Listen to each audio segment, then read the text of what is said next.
what are your tips to being a good dad? I have a blueprint of what I feel of what not to do, and then I just do the opposite. I'm always open for better ways of doing things. Just like you, I started with the motto, I just take what my dad would do and then I do the opposite. That was my baseline. And then I went from there. I quickly realized that wasn't enough because he didn't do shit.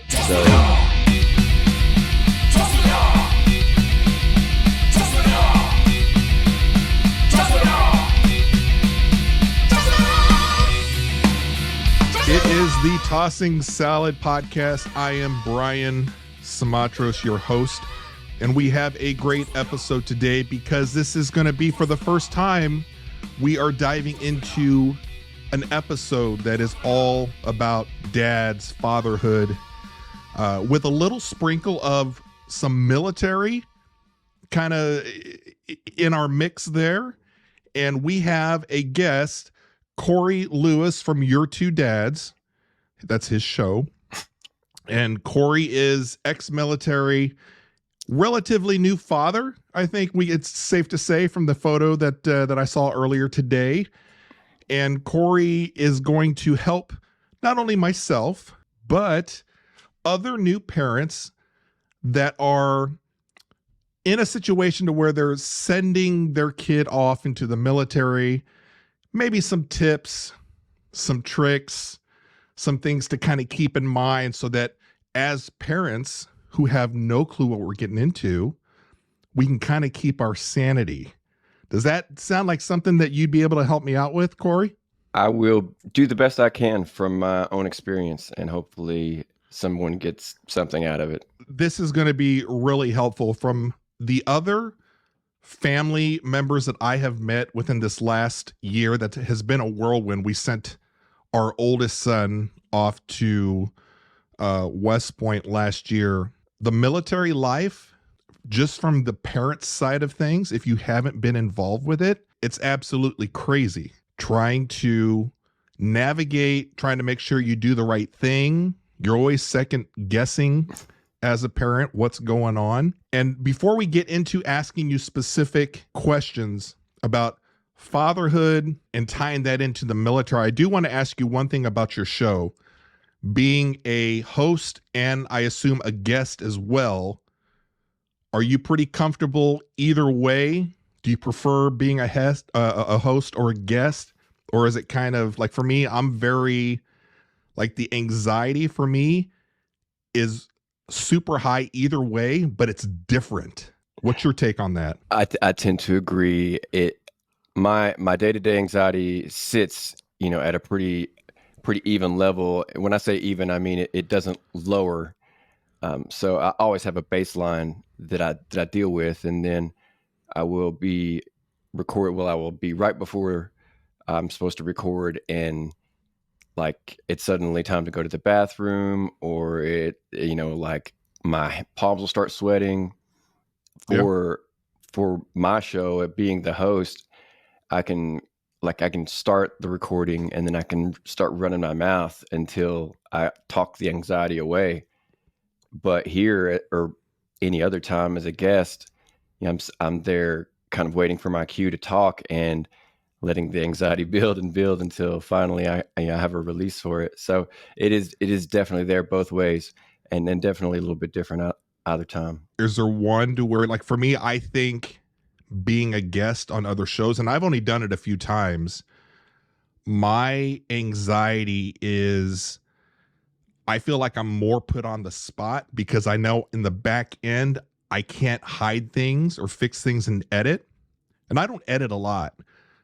But the worst part for me, and I'm telling you, like, anxiety to the point to where I hope the host and really the guest sometimes cancels on me. And then it's a rush of, oh, okay, it's bought me a day. And we'll get into a little bit of that as to why the hell you and I are even doing shows if this isn't, like, it doesn't come natural. Because I think you've hinted before that you're an extreme introvert as well.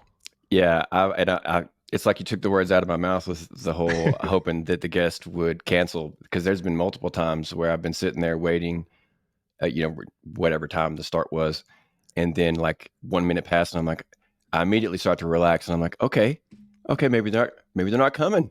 Maybe something came up. And then I'll start to formulate this, this response to them where I'm like, it's totally fine.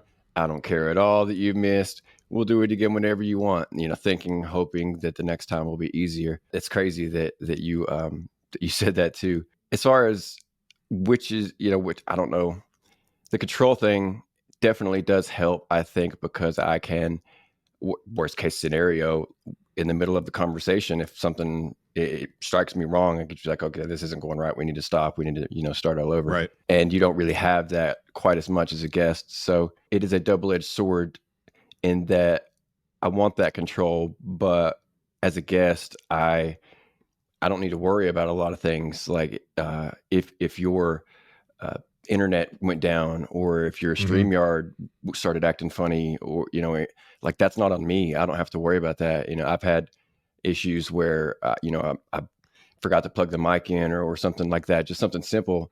And I don't really worry about that as much when I'm the guest, because it's like, I don't know, there's just not that side, there's not that angle to my anxiety. It's just a little bit easier to kind of like, it's easier to sit down. I didn't feel like I had to go to the bathroom today. But then once I was, in here waiting, because even before that, I was like, okay, it's 4 minutes till. Should I go on? Should I click? I don't know. Should I wait until right on? Is it going to look weird if I came in early? And so it hit me hard. That's the thing, is people are going to look at you and I, and they're going to say, okay, well, they've got their own shows. They're on social media. They're in front of the camera. They must be extroverts. They must love doing this. And people are shocked to find out, to where when I tell them I am not only not an extrovert, I am as introverted as you can get. And the older I get, the more introverted and the less I want to engage or go out and interact with people. This is different. I can't explain it, but they're shocked that people like yourself or like me are like, well, why would you guys put yourself through this to do a show? Like, that's, so there kind of goes into another question for me to you.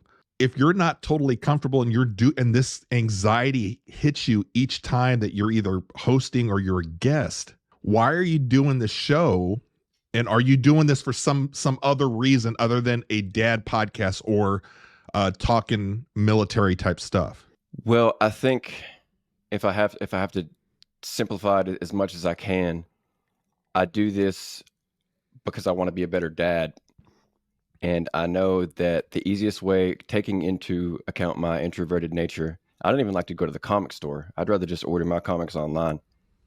But like taking that into account, it's easiest for me to speak to people and to learn from other dads in this sort of environment. In order to keep doing that, in order to broaden my reach and to get more and more guests interested in coming on, I continue forcing myself to endure that and to deal with that anxiety, because with each new dad that I meet, or with each new podcast that I'm on as a guest, I learn something and I grow, and either I'm a better podcaster, or I'm a better father, or my mental health is a little bit stronger in some way, shape, or form.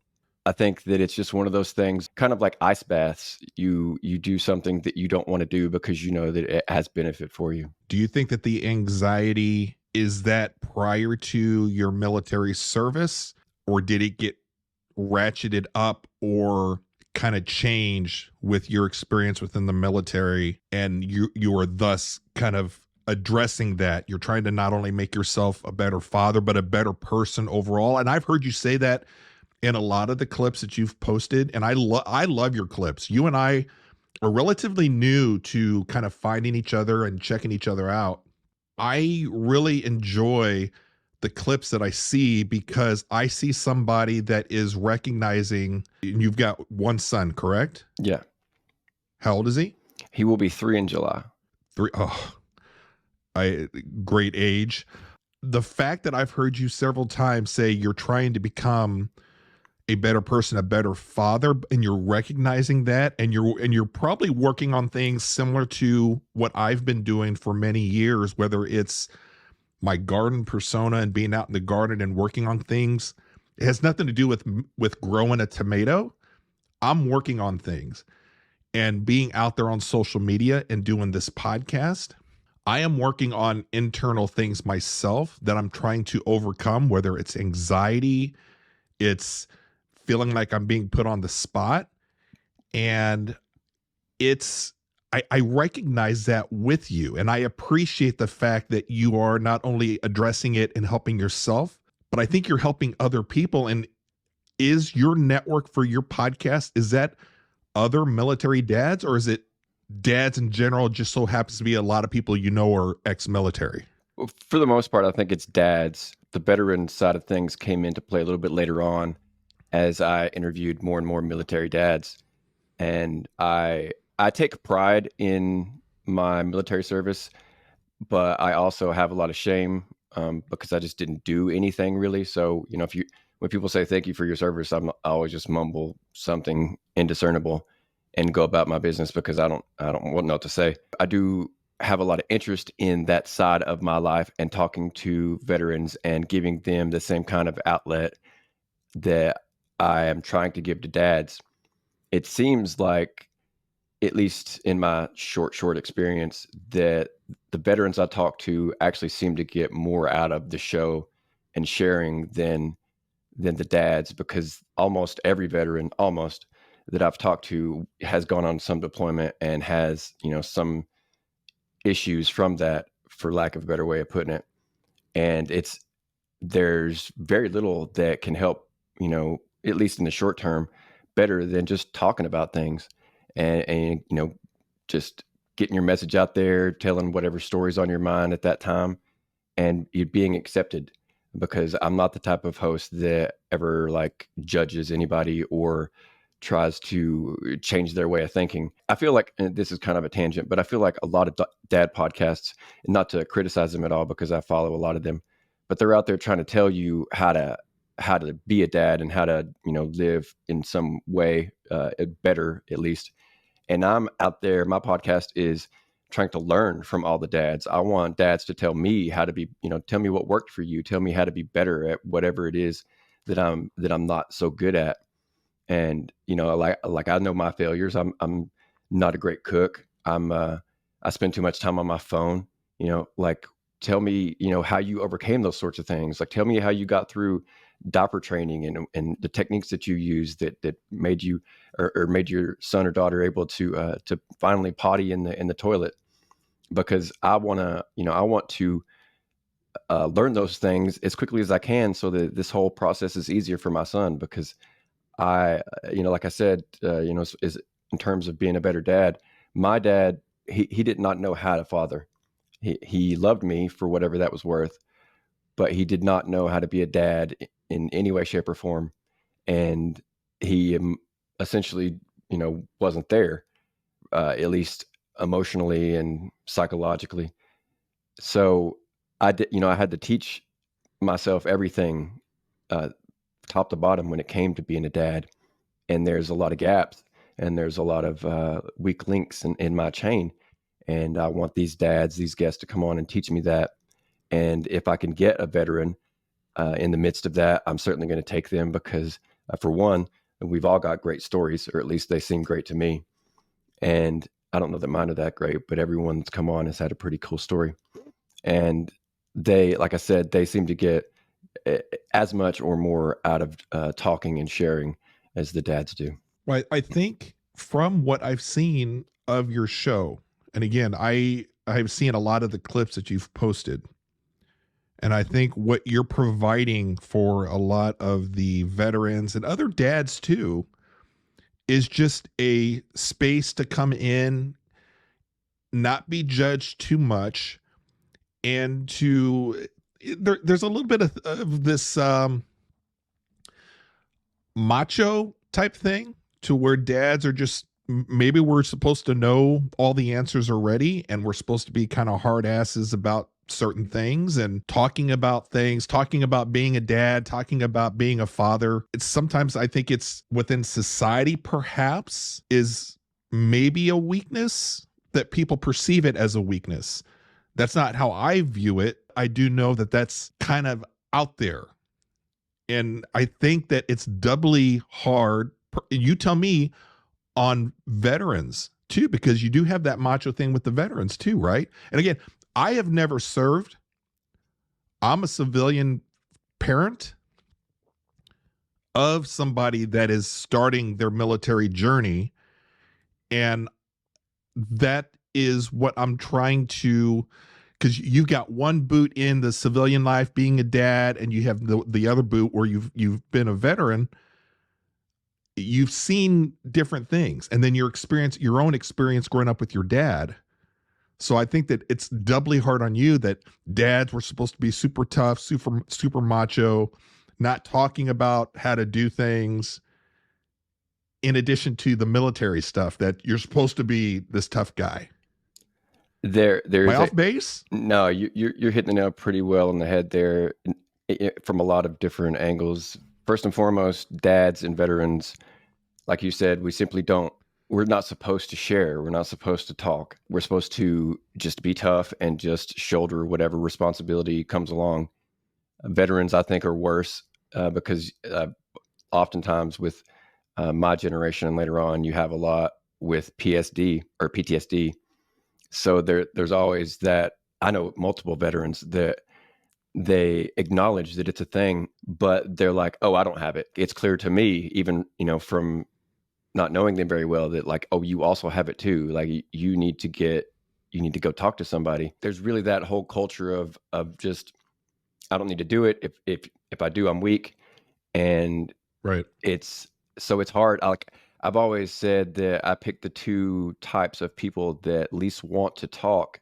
So I've guaranteed that my show will never like grow to any, sizable level, just because I don't have enough like people that want to come on. I think that, there's always going to be a percentage of veterans and dads that are willing to share, but it's just finding them that's the problem. And so don't you think a lot of them, and you don't hear from them, but your experience, maybe they're out there, they just don't want to say anything, and you're providing this service to a lot of dads, to a lot of veterans to come on, and it's like, it's cool, we can come on, and like I've seen where you guys are talking about movies of the 80s or songs when you get depressed. I think you had something about who was your favorite wrestlers or whatever. And it's a lot of fun stuff. And then you're kind of also sliding in, parenting. And then I heard you talk, or there was one gentleman that was on. I don't think I'm seeing these in chronological order. It's whatever the algorithm kind of feeds me. Yeah. You had a couple that had come on. They were talking about stories, and I can listen. I used to be able to listen to those stories and I'd be like, oh, cool story, because it wasn't personal to me. I'll be honest with you. The second they start talking about some of the trauma that they've brought back, and again, you're going to have to be my Sherpa through this,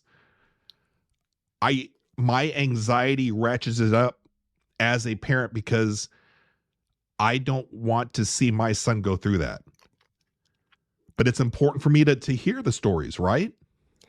I think so. I think the more you're exposed to it, the more you normalize it, the less it scares you.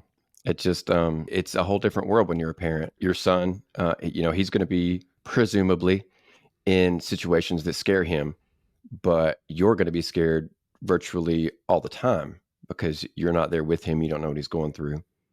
And that's an anxiety that I have yet to deal with and do not look forward to. When you mentioned something about your father, and I didn't have a very close relationship with mine. I grew up without mine. I even remember when my parents had split up, and I don't remember exactly how old I was. I was probably 10 or something, around that age.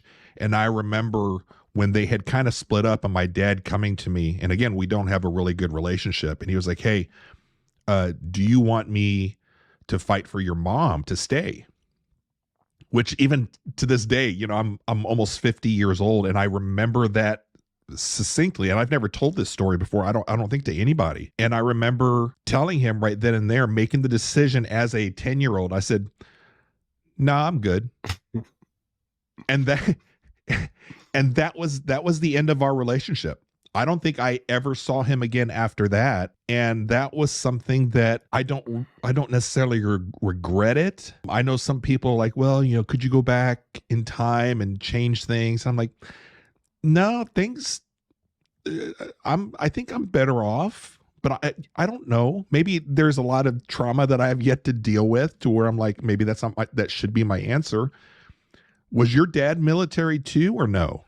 No, it just drugs and alcohol. Both my parents Yeah. were alcoholics and drug addicts, and they got divorced around, I think I was 4, and they hadn't lived together for a little bit up to that, and he would try to come around, but he would always he would either be drunk and my mom would run him off, or my mom would be drunk and my mom would run him off, Yeah. and there was we didn't really have a relationship until around. I don't care to share this because I've talked about it on my own show. We didn't have a real relationship until around 12ish, because Hmm. my mom just got abusive. She's had mental health issues, and I think they maybe hit a peak or something.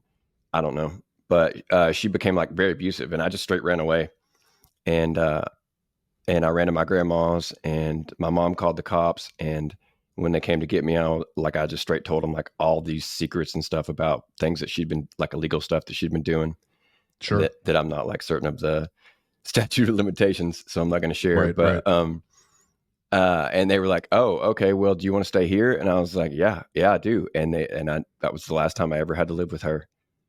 And shortly thereafter, my dad went to court to get me in his custody, but I remained living with my grandmother. So we were And closer, how old but were you at this time? that happened when I was in junior high, so right around 11 or 12. Because shortly thereafter, still in junior high, my mom signed away all rights to me and told the school that I was living in the county. So that, and I don't remember, I have no idea why I remember this, but she told the school I was living in the county so that my dad would have to pay tuition or I would have to go to a different school. And that all happened within a year of each other. You had a clip out. It's so funny how a lot of this stuff is now starting to kind of it's really fitting together from what I've seen on your channel and some of the people that you've interviewed. And I forget the gentleman that was saying, or it might have been you. You tell me, that a lot of people that join the military, they are actively trying to get the hell out of whatever life that they're in. That was Was that the case? That a was you, or guest. A no? guest said that, and then I agreed because it was the same for me. And from what I've heard, that happens a lot across the board. We all typically, I don't know if it was that time or not, but I referenced a song, Copperhead Road, where there's a line. God, I can't remember why the artist's name escapes me. I've only heard that song a million times, but I think I like it so much because it's written about a place not far from where I live. There's a line in the song that says they draft white trash first round here anyway. And I remember thinking that, well, they're not going to draft me, but it's better than what I got going on here. And so I knew I was I posted this on Facebook the other day. I've always been intelligent, but I've never been very smart. And I'm not really ashamed to admit because it was so long ago. But when I was in high school, I never really understood scholarships or how they worked. Outside of what I saw on TV, which always seemed to be that schools were recruiting all the people that I was following. On Saved by the Bell, AC Slater had people asking him to go to school. So I didn't, I was like, okay, Right. that's how it's going to go. And then when no one ever asked me to go to their school, I was like, well, I'm out of luck. I don't know what I'm going to do. I'm poor, so I can't afford to go on my own. And I got a postcard in the mail, from the Army, and they were like, "Are you interested in any of these things?" And of course, it was these very general, awesome things like Right. travel and excitement and all this stuff, like banging hot chicks or whatever. So I was like, "Yeah, I like all that stuff." And literally, the next day, I don't even know how it happened because the mail had already run when I put it back in the mailbox. But the next day, I got a phone call, and that was it. When I was 16, shortly thereafter, my dad signed some papers to allow me to enlist early. And I remember I turned 18 in basic training. It was not my favorite birthday, but I'll never forget it. Well, it's almost similar as you getting your Willy Wonka ticket, your golden ticket to get the hell out as a young child. And you're like, I got to get the fuck out of here. And like you said, you're like, you don't have necessarily a strong parent force in your life, no mentors really. And I'm a big thing on, I used to coach quite a bit, and I'm always like, the number one job that I should have as a coach, a soccer coach, and what I view like my kids who play hockey, like those coaches there, I was like, the number one thing that they should have that a lot of people don't have, like older people that are in charge of either coaching or teaching, is they need to be mentors first. And that's where a lot of them are kind of lacking. And for a young kid like you, getting that card in the mail, that's your Willy Wonka ticket. Yeah. That you thought at the time. I've never looked at it like that, but yeah, it really was, because it going away, like I said, I think I said this already in this way. I don't regret it, but I wouldn't do it again. And that's kind of like, going to Wonka Land or whatever it was, the chocolate factory. That was a scary situation that they probably never want to go through again. But Charlie at least is happy that he did it.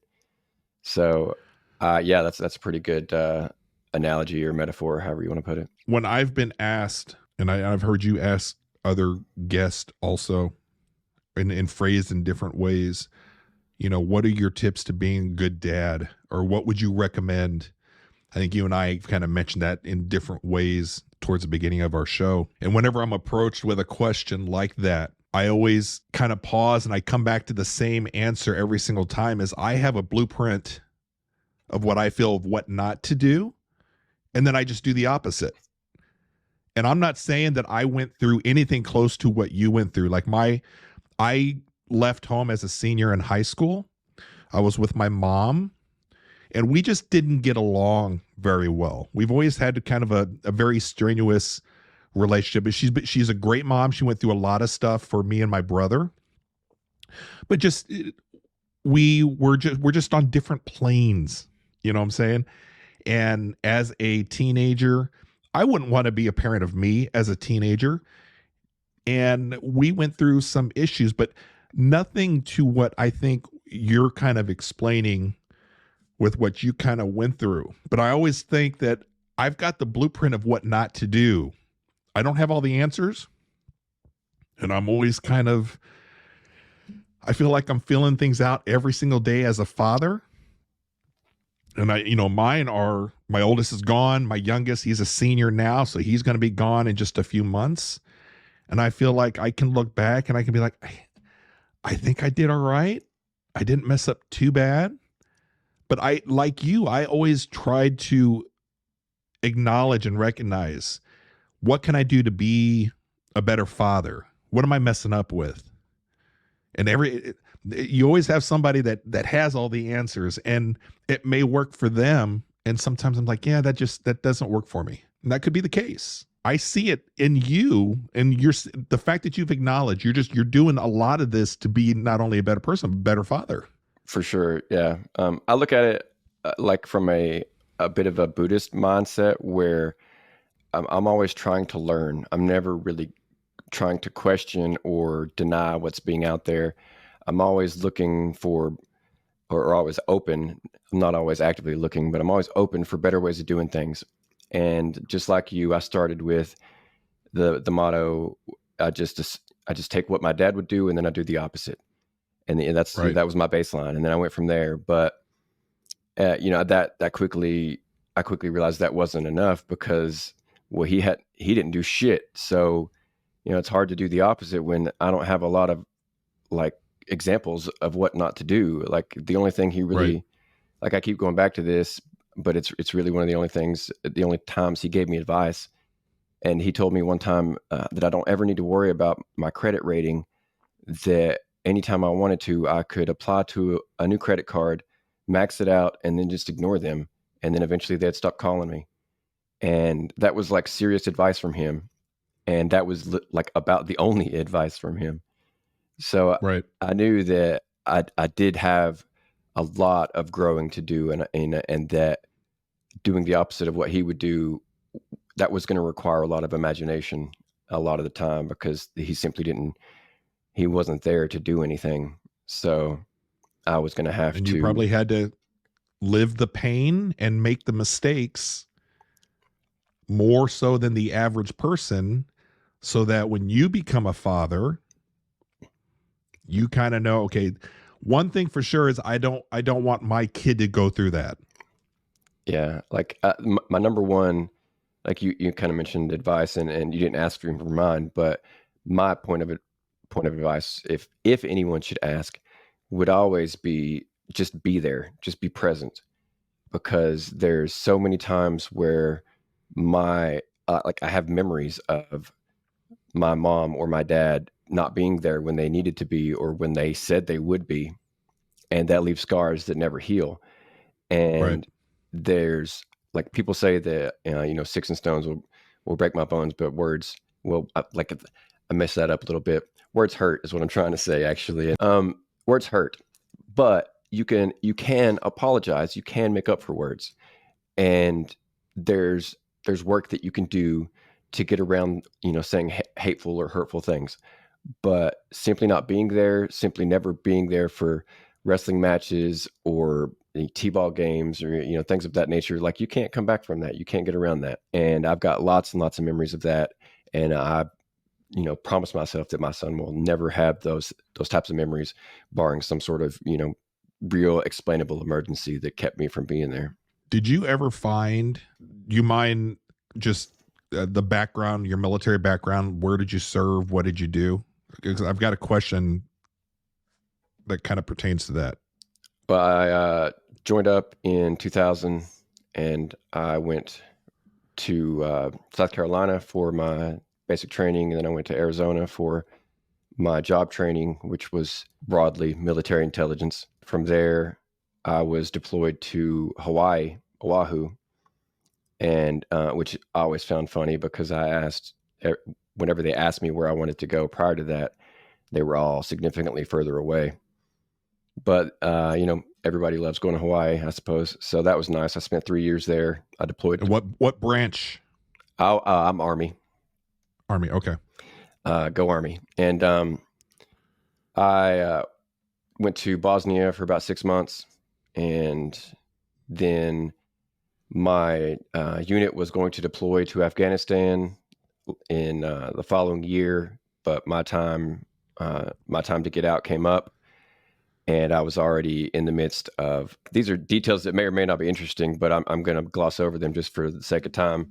I was going through a bit of a mental health type of thing, and they asked me, "Do you want to continue to try to work on this, or do you want to get out and get an honorable discharge, or get out on time and get an honorable discharge?" Because otherwise, they were going to keep me in for an extra year or two.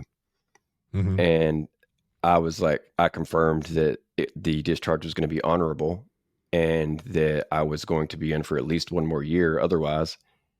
And when they said yes to both, I said, well, then I want out. And so I got out right at 4 years, almost to the day. I know I appreciate anything and everything that you choose to share here with us here. And I know there's going to be a lot of people that, whether it's today, tomorrow, next week, 2 weeks after the podcast goes out, a year from now, wherever our clips will reside down the road, you're going to end up helping somebody that you're not going to know about.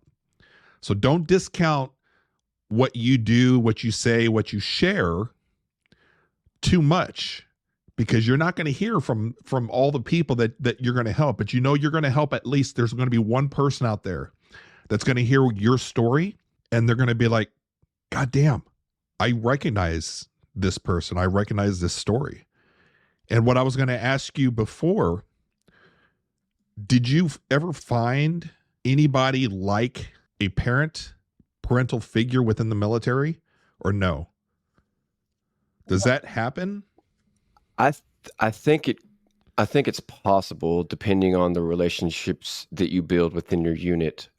but my unit was, and my experience is limited, to what I went through. But my unit was shaped in such a way that the people directly over me were, even at 18 and 19, the people directly over me were 22, 23. And I Right. spent a lot of time with the people around me who were my own age. And in a different unit, in a different situation around older people, I think it might have been, I think there might have been a father figure that could have stepped forward, even inadvertently. Um, Right. but there was no one of that sort for me. Do you think that perhaps like an older brother or an older sister, like even since you've been out and coming across other people that have served, that maybe instead of doing it within the 2000s, they did it back in the 90s or the 80s, that you're coming across that when you're interviewing them, does it feel like they're kind of a father figure? You'd be like, damn, you'd be a pretty good father. There's been a couple of guys that I've complimented on their awesome dadness, and I always feel weird doing it, but I've Why? just like that macho thing where it's like I'm not really good at receiving compliments, so I feel a bit uncomfortable giving them in certain situations. Sure. If it was like just off the top of my head, I wouldn't be able to compliment you like on your strength. Like if you were physically strong, like that would be a weird thing for me to compliment you on. I forgot where I was going with that, but in terms of someone younger feeling that role, not to be too melodramatic, but I typically I just don't make friends. I don't, and part of this is on me. You just from past experience of losing friends and not Right. wanting to lose more friends. I like my best friend. Man, I hope I don't cry. You're fine. He killed himself, and ever since then, I've just kind of been like, I have buddies, and Right. that they might be quote unquote friends, but I'm never going to put them in a situation where they have to prove that to me, because I don't trust that I will have that again. Right. And so there's no, there, like I said, there's been a couple times that I've interviewed people, and I've been like, wow, you remind me of my dad in a way, or like, I wish you were my dad in a way. Right. But those people did not, they did not choose to retain a relationship after the podcast, and I did not take any steps to reach out to them as well. And So nothing wrong with that. yeah, yeah, It like just, yeah. I don't feel like there was any missed opportunities or anything. It's just that to your question, there have been a Right. couple people that may have possibly filled that role. But in terms of people like a younger, or I'm sorry, an older brother, older sister type of age, there's that I just haven't given anybody like that the opportunity. Do you feel that aside from a parental type thing to where I was asking you, have you made any kind of relationships to people that are that would fill that role for you as a mother, father, or as a mentor? And I know you're working on yourself, and you're working on yourself being a father to your own son. Do you feel that there's any desire within you to mentor younger people?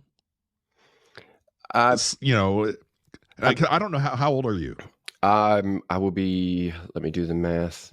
I will be 42 in September. Oh wow, okay. So I thought you were a lot younger than I was. I'm almost 50. But do you feel like you would be a pretty good mentor, or you're like, look, I'm struggling with just being a good person and dealing with my, being a good dad to my son? Or is there a little desire for you to be like, you know what? I think I would be a good mentor if the right thing were to come along, or does that go with you not wanting to go out looking for friends or anything? Because I think being a mentor and friends are completely different. Oh yeah, for What do you sure. think? Definitely different levels there in terms of intimacy. I think that I like looking at it from the outside. I probably have something to provide in a mentor, as a mentor role, or whatever you want to Right. call it.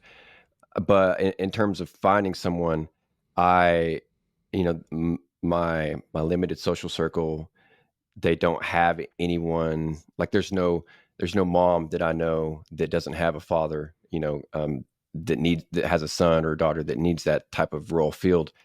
So it would be something that I think just making the assumption, I think would come into play maybe when my son was a little bit older and getting into things like you mentioned, like sports, soccer, baseball, whatever the case may Hmm. be, where I am Right. then forcibly exposed to these other kids that, maybe I see them coming to the game and dad's never around or, something like that. Right. I did have as shortly after I graduated, I thought I was going to get into child protective services.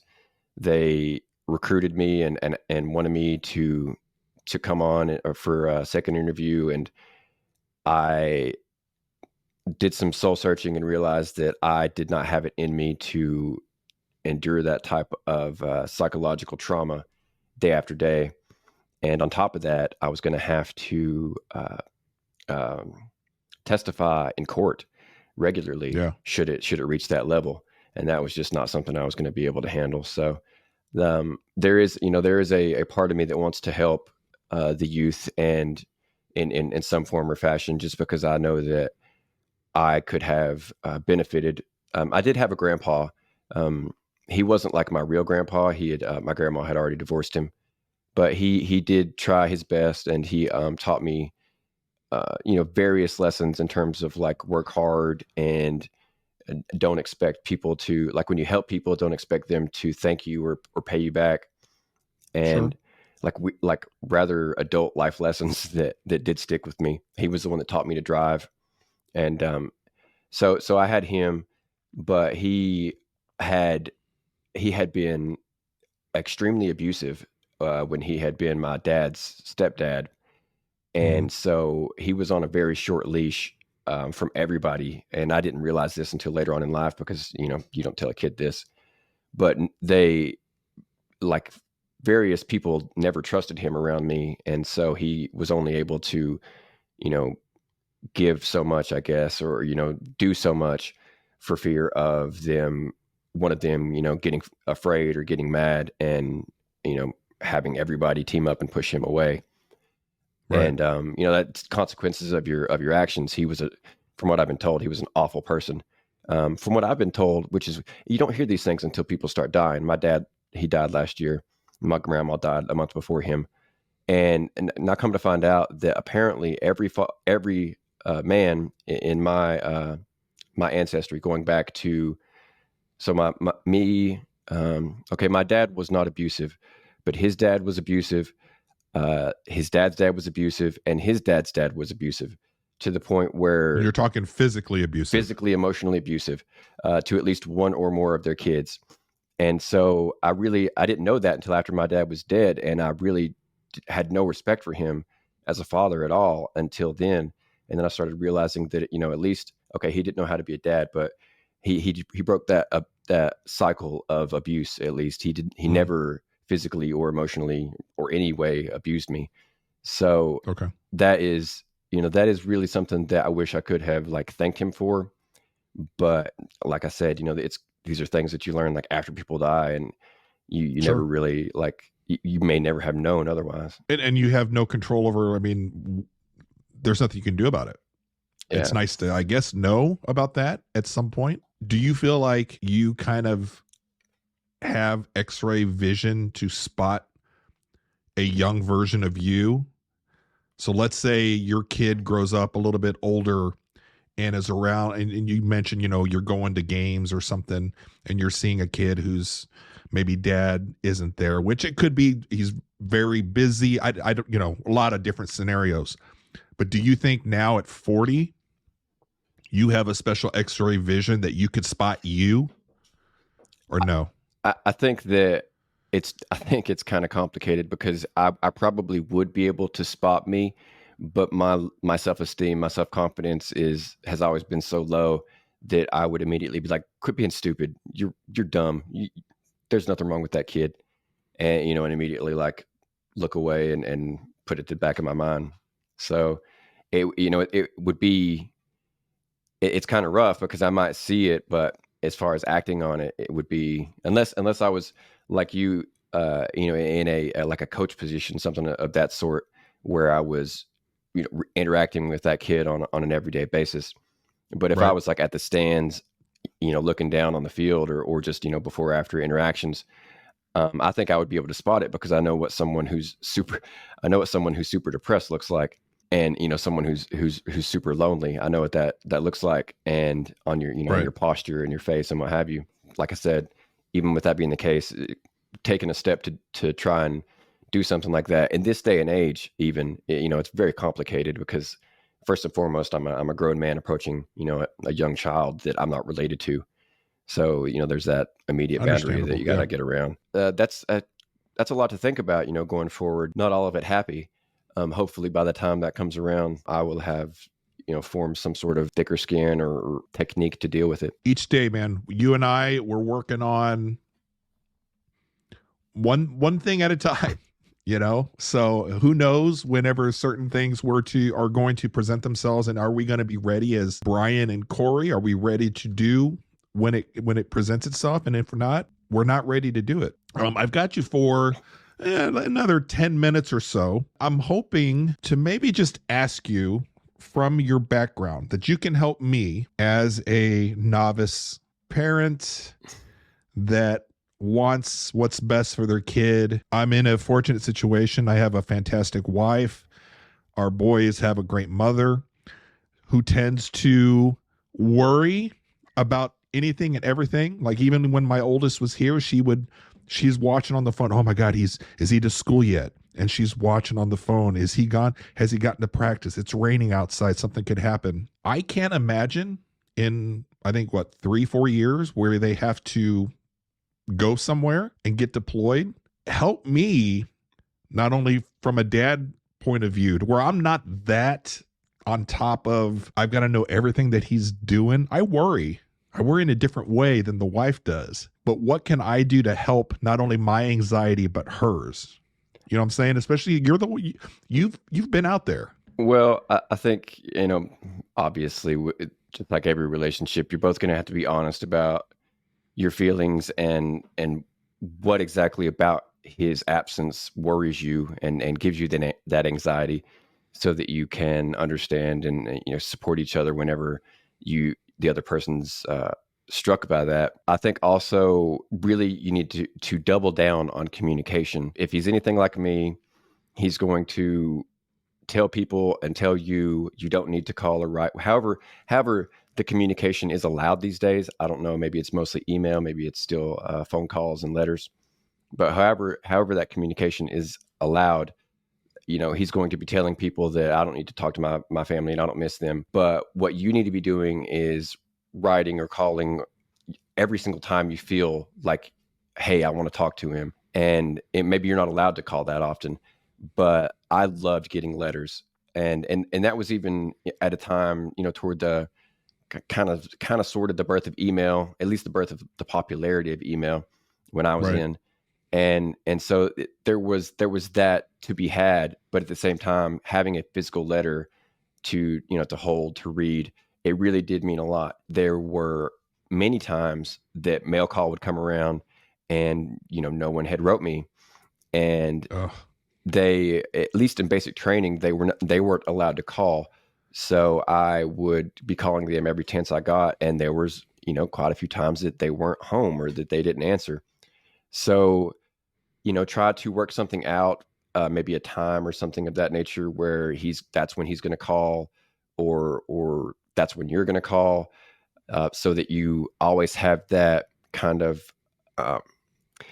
like ritual or habit that you can look to, Right. that you can build, some kind of reliability in, and that he can know that, no matter what happens tomorrow or next week, or, at that test, physical fitness test, whatever the case may be, I'm going to talk to my parents at such and such time. They're going to be there because they know that that's the time that we've talked about. He's probably there will be times maybe when he, acts vulnerable or lets on his vulnerability, because God, the loneliness is just awful sometimes. Because you're surrounded by people you don't know for a while, and and you just want the comfort of home. So if he happens to let that slip, be that in an email or whatever, you handle it however you want, but remain strong. Mm-hmm. Don't let on that you're hurt by it as much as he is. Like, I understand, son. I feel that too. I wish you could be here. You got to be strong. Like, don't let him hear you cry. Is basically what it amounts to. Because there were times where I would talk to my grandma or whoever, and she would start crying, and then I would start crying. And so you got to be that cliche trope of a tough dad. You have to be understanding, but you have to be, you have to kind of hold your ground and be strong for him, because when he's vulnerable is when he's going to need you to be the strongest. And maybe even there's going to be vice versa times, or vice versa. There's going to be times where you're like, Right. man, I miss you so much, whatever his name is. And then he will feel comfortable being able to tell you, like, I miss you too. It's going to be okay.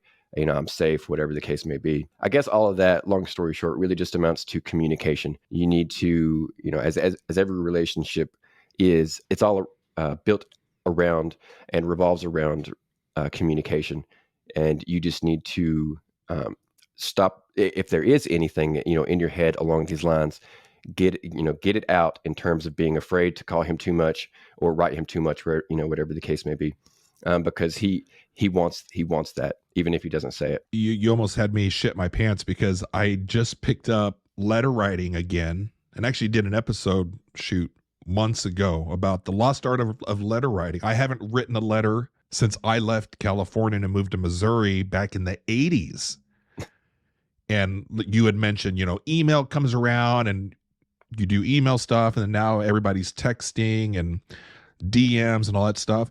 When he went to, when we dropped him off last year, and he went through, I think, like boot camp there, and we wouldn't see him for 4 months, 5 months. When they give you, okay, you have 60 seconds, yeah, which I've heard was of that. Awful. They go do their boot camp stuff, and the only way you could contact them was through letter writing. Well, I've kept that up to where I interact and talk to him more through our letters, and it's just one way.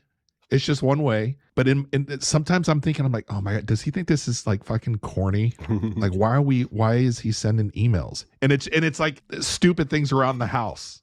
We just we cleaned up the basement, and just stuff that he'd be like, why are you telling me random shit? And I do it like on a once a week basis, but I talk to him more through letters than I do anything else. And you're saying keep doing it, or are you saying? Yeah, definitely keep doing that, because anything, like, especially the way you're doing it, where you're like, oh, we cleaned the attic today, or like I had, the vacuum cleaner broke, like that makes him feel like he's there still. He's with you, at least for a brief moment. If I don't know how it goes, or if you even have that type of camera, but feel free to send pictures or something like that too, because I'm sure that, like, as a young adult these days, he probably doesn't have a lot of physical pictures just in general. So Right, it might be right. a trip for him to get, like, a funny picture of you and your wife or something like that. Just like things like that give him a tether to home and give him that strength that he needs to get through what I'm sure are some very hard times right now. That's a great point. So I'm gonna end this with one last question to you.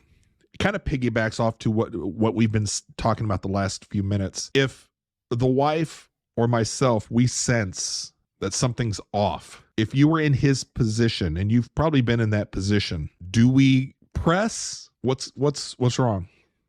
Sometimes, and usually it's mom. She has that sixth sense sometimes that I definitely don't have when she knows something's off. Do you, as a soldier, should we just wait? There's something's up. We're just gonna wait till he brings it up to, or if he ever brings it up to us, or should we be like, what's going on?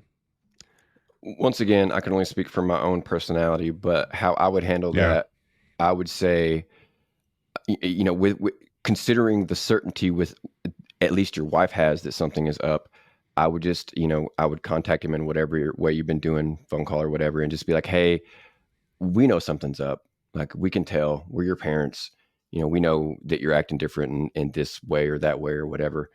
And we just want you to know that tell us whenever you want, however you want, as much as you want, because we're here and we love you. And we just worry. And when you act differently, it makes us worry even more. So, Right. not to put any pressure on you, but just know that whenever you're prepared to talk about whatever's going on, we are, ready and willing to hear it. Cory, we are at 60 minutes on the podcast. Not that I have to give a time and temperature on what we're doing, but I know you have a hot date night with the wife. Before I let you go, can you kind of just explain where the name of your podcast came from? And are we officially changing it to something else? Because you said that, I think it's maybe even tomorrow, you're starting a whole new podcast with somebody else. Are we changing things up? Are people continuing to follow you on your channel now, on Your Two Dads, or and what social media channels can they find you on? Well, What's the game plan is what I'm asking. Let me clear up the discrepancy real quick. Tomorrow is the first episode of a new podcast with a buddy of mine called Echoes of Fandom. Sorry about that. He would kill me if he heard that. Echoes of Fandom. And it's, basically pop culture, comic books, Star Wars. Our first episode's about Deadpool. Our second episode's about X-Men. Just he had a podcast that his co-hosts, like, for various reasons, stopped showing up, and he wants to continue to podcast, and this is an interest of his. And I, as a single dad who also has a podcast, I figure I'm not busy enough, so I agreed to join that too. And that's, we're going to do that together. But my podcast, Your Two Dads, is still sticking around. I'm still going to be, on Threads and TikTok, Instagram, and Facebook. I was on Blue Sky. And it's Your Two Dads on all the platforms, right? It's Your Two Dads on everything but IG. IG is your.2.dads. I guess for some reason that was taken on Instagram. But yeah, everywhere else it's Your Two Dads. And originally it was Fatherly Advice, and the guy that I recorded like 3 or 4 episodes with, and we had a falling out. Long and short of it, like I wasn't perfect or anything, but like we didn't stab each other in the back, but we had a falling out. I didn't feel it was appropriate to continue using the name that we had come on, or we'd worked with or worked up together. So I thought at that point that if I'm going to do something about if I'm going to continue to do something about dads, then there's always going to need to be more than likely 2 people on the show. And if it's a dad show, the other guy's probably going to be a dad. So Your Two Dads. And it's also kind of a play off of that. I think it was the 80s, at least the early 90s. The show My Two Dads with the little girl who lived with, she didn't know which of the dads, it was a comedy, and she didn't know which of the 2 dads was her dad. She lived with them both together. Paul Reiser, I think, was in it. Okay, yeah. So it was also a play off of that. For a while there, we had 3 hosts, and I was like, crap, do I need to change this? And as will often happen, it seems, in the podcast game, those co-hosts stopped showing up. And then I was like, okay, so now it's back to me, just a guest. So Your Two Dads again. No problem, no worries. And all right, well, that's it. That does clear it up a little bit for me, because I was wondering, I was like, is there a co-host, and did I not invite the other co-host, and what was the background with that? But that definitely makes sense. And you've got the new podcast coming out, and then I apologize, maybe I misheard you. I thought you said you had a date night yeah, we do so you single? Yep. My wife, I'm married. Okay. I don't even think she took our son to grandpa's house. And I've not heard the dogs barking up a storm, so I guess she's not back yet. But we are going to hit up an arcade later on tonight. Very fun. Well, I'll tell you this. If you guys, whether it's on Your Two Dads or your new show talking pop culture and Star Wars stuff, and you guys want to talk to an old head about Star Wars, I'm down for that. I've been wanting to do an episode myself. I just don't know how to maneuver between the comment section of doing a show on Star Wars. Yeah, my buddy does not realize what he's in for when it comes, like, comic book people, Star Wars people. Like, they can be super toxic, super mean. So he doesn't know. Like, he was like, he made these 4 really cool vignette, like I call them vignettes, but these 4 really cool clips that were pop quiz questions. My mouth doesn't want Yeah. to work. And I was reading him, and I could tell where he was going, but they were all like dated or like all 4 of them were dated or incorrect in some way. And I was like, oh, that's an awesome idea, but we're going to have to get our information straight or people are going to eat us the fuck alive. And he's like, oh, I don't care about that. You're the PR guy. And I'm like, yeah, I know. That's why we got to get this right. Like, I barely read comments as it is. Like, I don't know how it is for you. Maybe you don't have this problem. I've not looked at your numbers, so I can't say how big your show is, but I don't get any feedback, like virtually none. I get like maybe 3-ish because like one of them might change around 3 people that will give me, feedback from episode to episode. And most of those are through the reels, like through TikTok or something like that. I don't have a lot of comments that I have to deal with. And the ones that I do have to deal with are, first and foremost, let me say I want more feedback, but that's neither here nor there. But the comments that I do have to deal with, when they are negative, overwhelmingly they're negative toward my guest, whoever because my clips are typically cut so that you get the best soundbite from the guest, because I rarely say anything worth hearing. And so even then, when they're not even like insulting me, I feel my blood pressure rise and like my pulse race, and I'm like, I want to like tell them, go F yourself in the A, because you're whatever. You're defensive of your guests. I'm the same way. I totally understand that. So he's like, oh, it doesn't matter if they get angry, you can deal with it. And I'm like, the fuck, I can deal with it. Like, no, like I'll be blocking them or who knows what. I don't know. I don't want to deal with that. I've had 2, to varying degrees, I've had 2 reels go viral. One went viral on TikTok, and it sits at 820 something thousand views. And that was all I'm sure TikTok's tried to show it to you. It was the one about the guy that lost the same leg in Iraq and Afghanistan. I believe I know the face of the person. Okay, yeah. He good guy. But that one still gets shown around, so it probably showed it to you.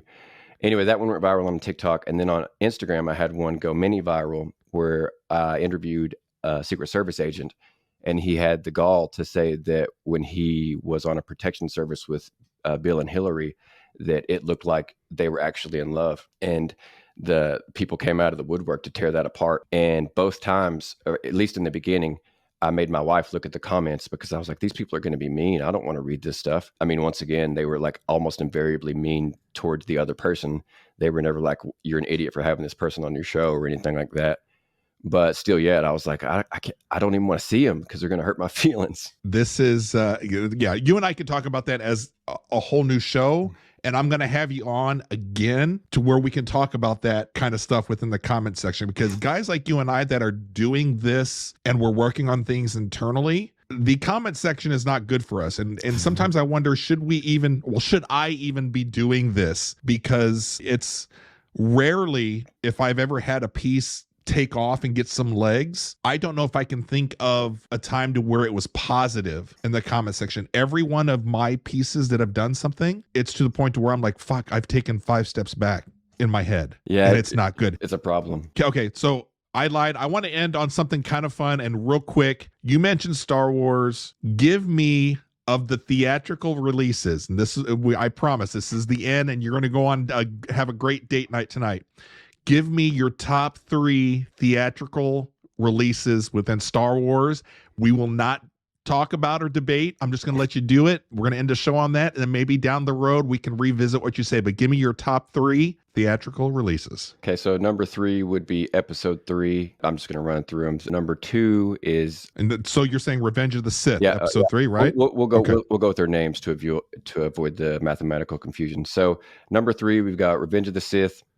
Number 2, we've got Return of the Jedi, and number 1 is Empire Strikes Back. All right. You heard it from Cory. If you guys want to check him out on Your Two Dads and hear about talking with other dads and going through fatherhood tips and, talking a little military here and there, he's got the connections.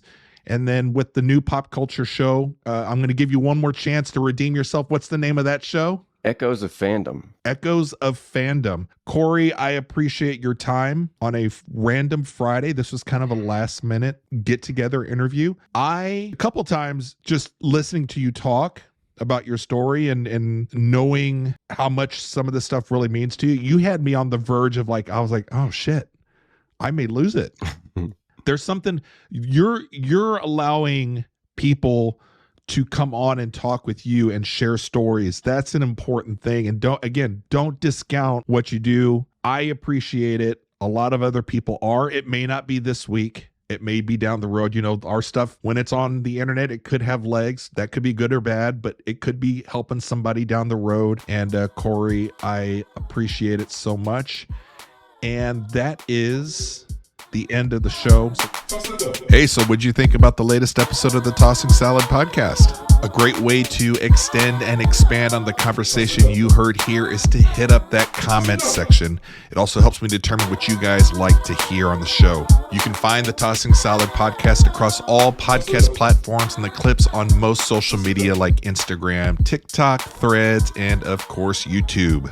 You can help me toss it up by following and subscribing, and thank you for listening.